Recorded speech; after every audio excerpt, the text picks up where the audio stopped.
Linda are missionaries serving with the Lutheran Brethren in Japan, and you might remember 2 years ago we did a Skype call. We had actually lined up that call with them before the catastrophe happened in Japan, and they said we want to keep doing it. So it's really fun to have you guys here this morning and share about your ministry. So I'm going to be quiet.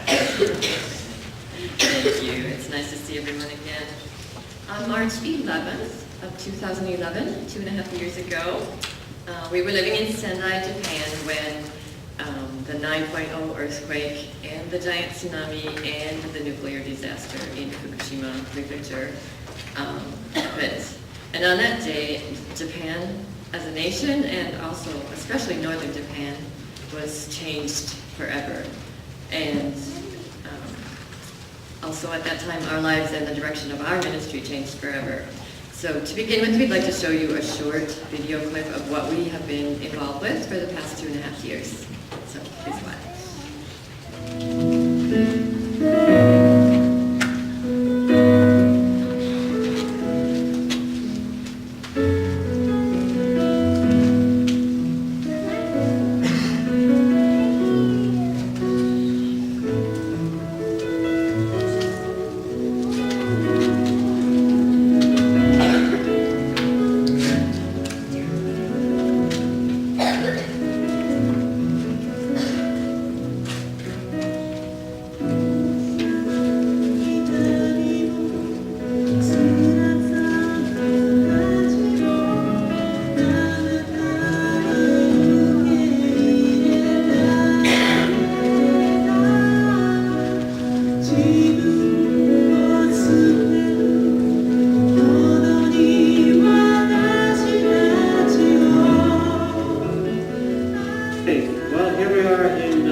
this morning.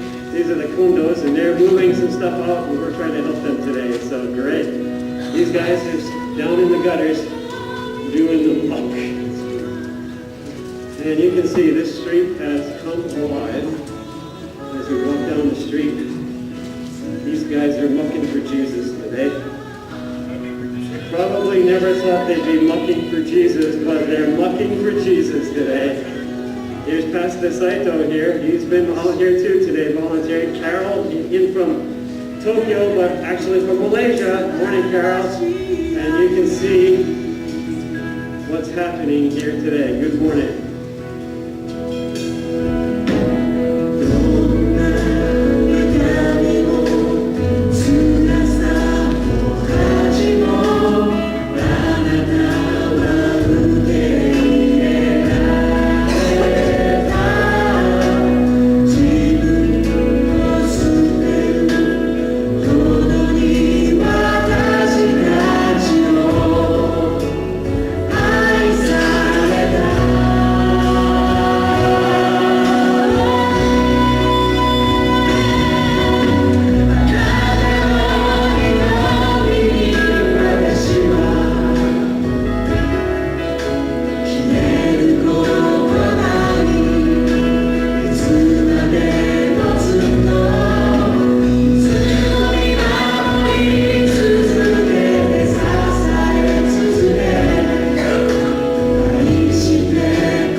children's marriage counseling here in Ishinomaki, led by Pastor and Mrs. Smith here. These guys have had a great time today here in Ishinomaki.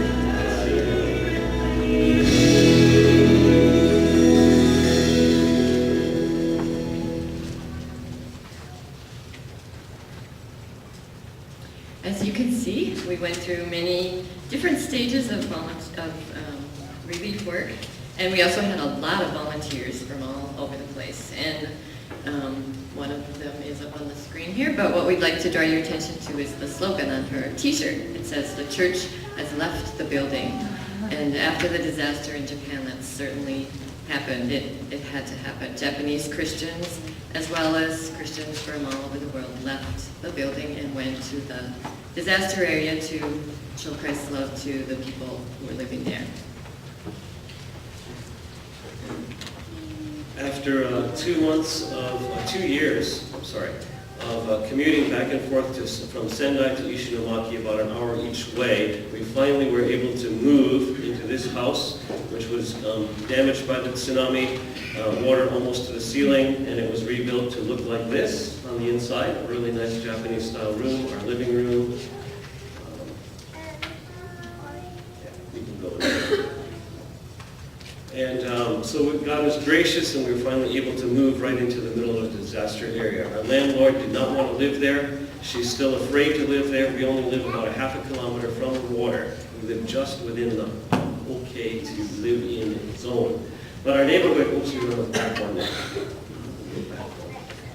Our neighborhood, though, looks like this. About 50% of the houses have been torn down. The other 50%, the other half have been rebuilt. And a few new ones are starting to go up, but it looks pretty gray, pretty bleak. But one thing that's happened is after being there for 2 years, we've made many friends in the neighborhood, which is kind of unusual to come into a new neighborhood if you're trying to plant a church. And so we've made a lot of friends. God's been gracious. And the next thing that we would like to do,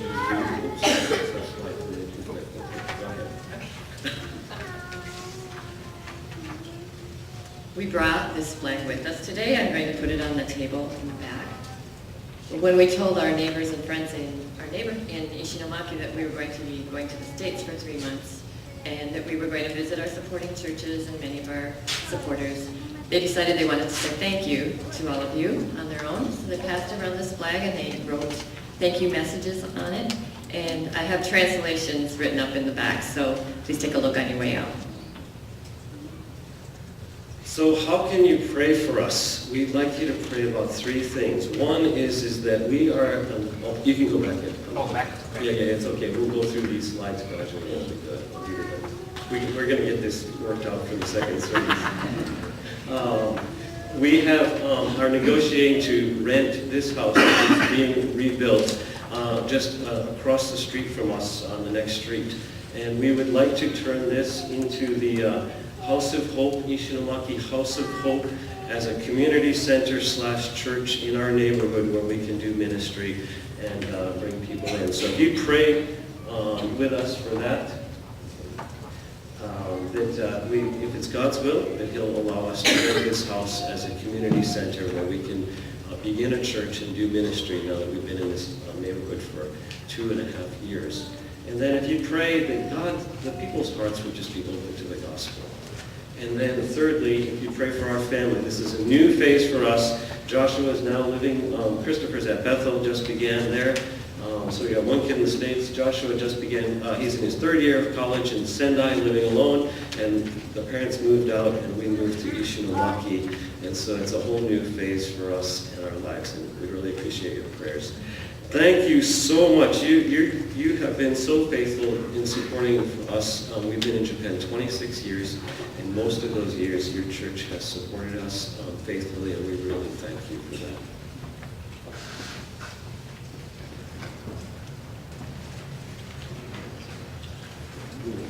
Come down here a little bit. Linda's got a short presentation she's going to do up there, but we'll start down here, okay, closer in. So, this has to be for younger, if you're older and you know this, you can't answer, okay? So does anybody know where is Japan? In Asia, yeah, great, great. We won't repeat what you first said. In Asia, okay. All right, now, so how long does it take to drive to Japan? You guys are laughing. Oh, okay. 2 days to drive to Japan. All right. If we could put our car on a boat, it would probably take a little longer, right? Because Japan is what kind of country? An island, yeah, one big island. So we have really wild weather, and we have lots of earthquakes. So I told somebody this morning when we came back to the States, we started suffering earthquake withdrawal because 2 weeks and we didn't feel any shaking. And we feel safe when the ground shakes. How's that? Okay, so what did you guys have for breakfast today? What did you have for breakfast? Nothing. Oh, quick morning, huh? Anybody have any breakfast today?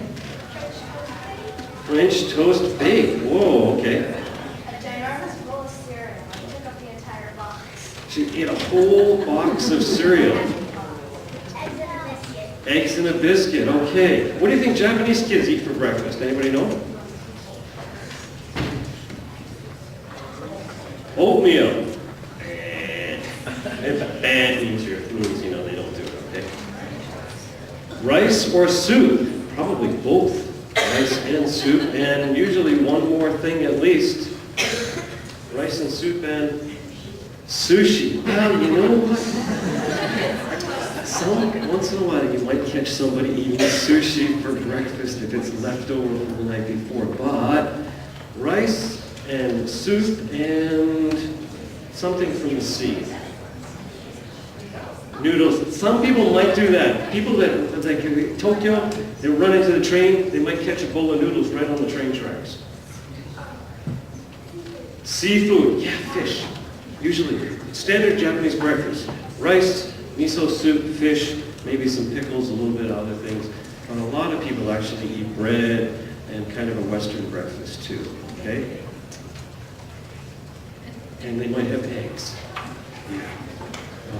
Okay, so does anybody have any idea of what we do besides eat breakfast? I had oatmeal for breakfast today. But anybody have any idea what we do? We work, yes. We work, okay, yeah, we work. What kind of work do we do? We help people, okay, we do that.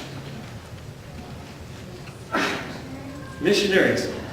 Wait a minute, so what's a missionary? What do you think they do? They tell people about God and Jesus, okay. Yeah, we do that. Anything else?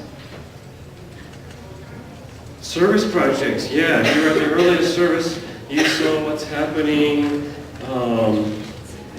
Hint, hint. But for us, our missionary work changed a lot. After the earthquake in March of 2011. And we, if you were at the earlier service, you saw it, the church left the building. And we went out and started first delivering goods to Ishinomaki because people had no food. And think of, you know where Japanese people keep their shoes? In their entryway on the first floor. If your house is flooded almost to the ceiling, what happened to all your shoes? So, people didn't have any shoes, they didn't have any boots, they didn't have any clothes. Imagine, Japanese people, they have only what's on you. 3 weeks, and you only have this, and this sounds gross, but you still got the same pair of underwear. 3 weeks. And you can't take a bath because there's no running water anymore.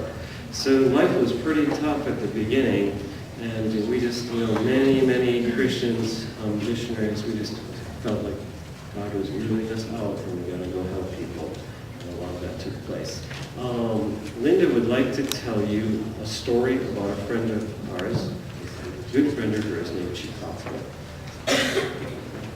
And I will go back here with it. We'll try to coordinate the pictures with what I'm saying.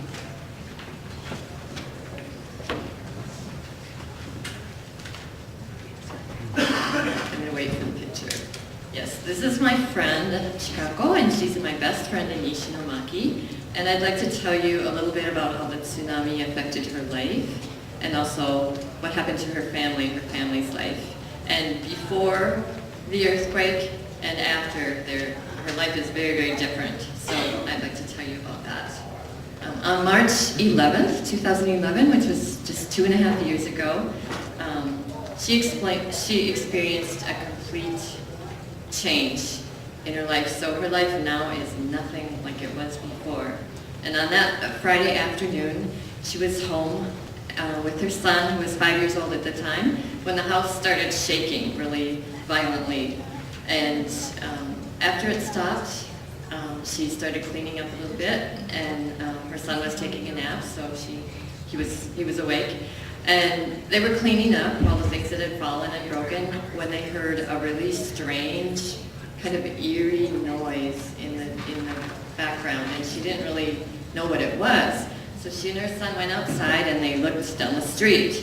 And what they saw when they looked out there was water coming from the tsunami in the distance, coming down the street towards their house. They turned around and ran into their house, ran upstairs to the second floor, and within seconds, not minutes, seconds, the entire first floor of their house was full of dark, mucky water from the tsunami with all kinds of things floating in it. It was really gross. So here they are on second floor. They look out the window, and all they can see anywhere they look is water with all kinds of things floating in it, cars, parts of houses, garbage, all kinds of things that you don't even want to think about. And they're stuck up there. There's no way to escape. The electricity went out, so they have no lights. It's very dark. It was cold. It was snowing out, but they have no heat, and there's no bathroom up there. Of course, no phone service working at all, and they hardly had any food or water.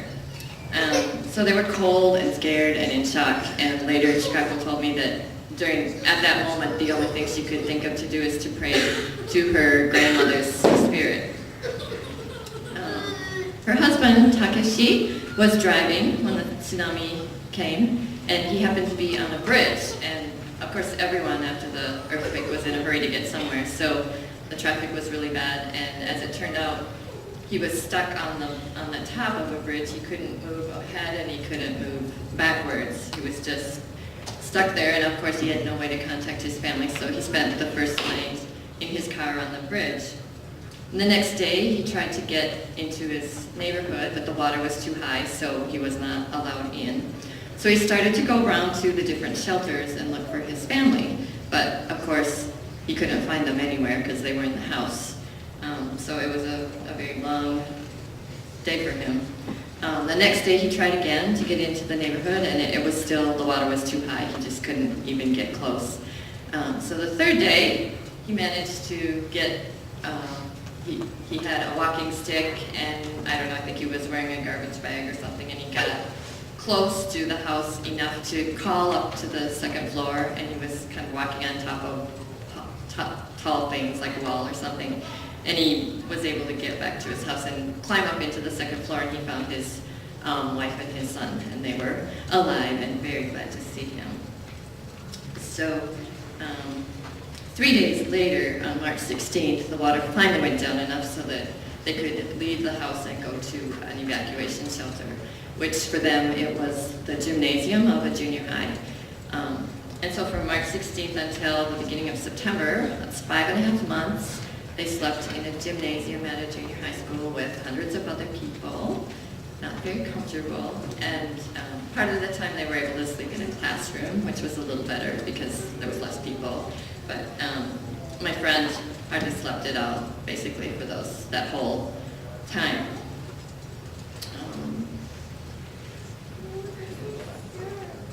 Oh, okay. Can I get you to go back a little bit for the photos? Yeah, okay. I'm sorry, the one of the family. Okay. Yep, thank you.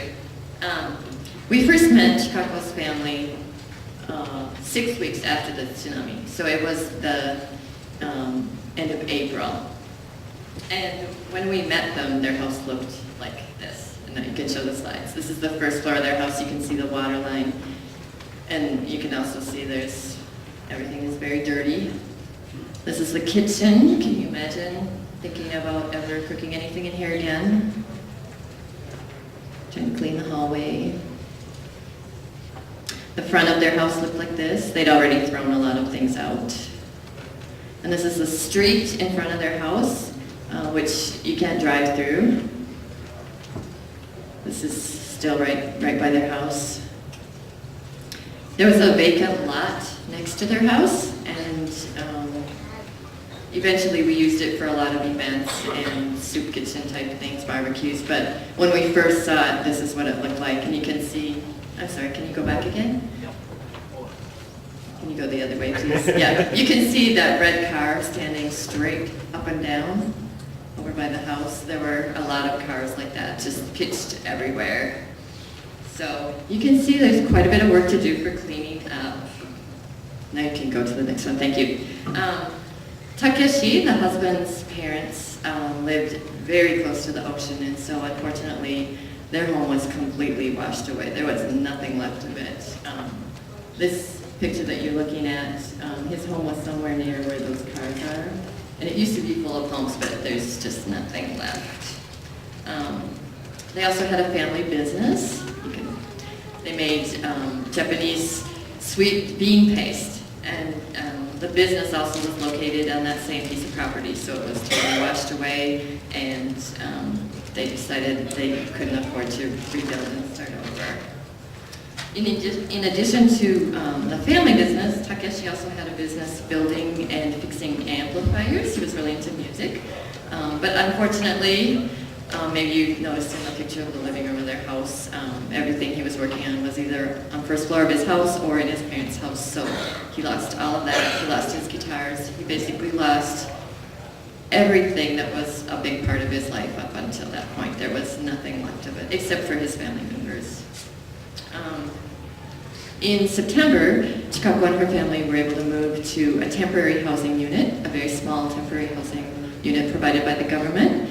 And that was way better than sleeping in the gymnasium, but of course still not much privacy.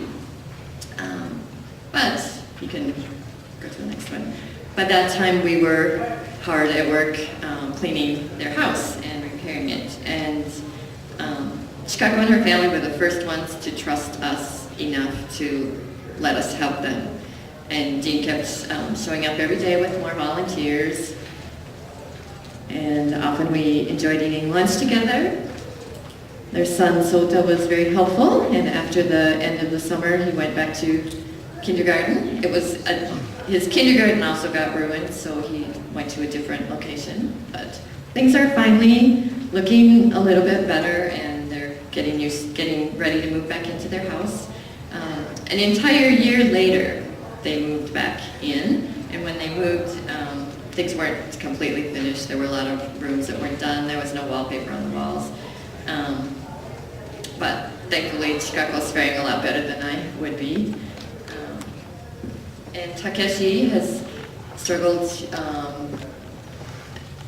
The job market is not good, obviously, with so many businesses being wiped out. And so finally, he had to just take any kind of job he could get. So he's been working as a welder in a factory. And they work very hard, 6 days a week, a lot of mandatory overtime. The safety standards are not what we would consider legal. So he's been injured a few times, and it's just very, very hard work and not much energy left to work on their house or do anything else. So that is what their family life looks like now.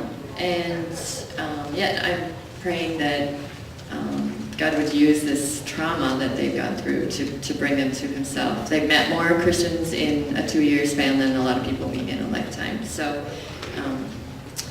I would ask that you would join us in praying for them, for their salvation. And if any of you want to afterwards, you can see me. I'll write down their names for you.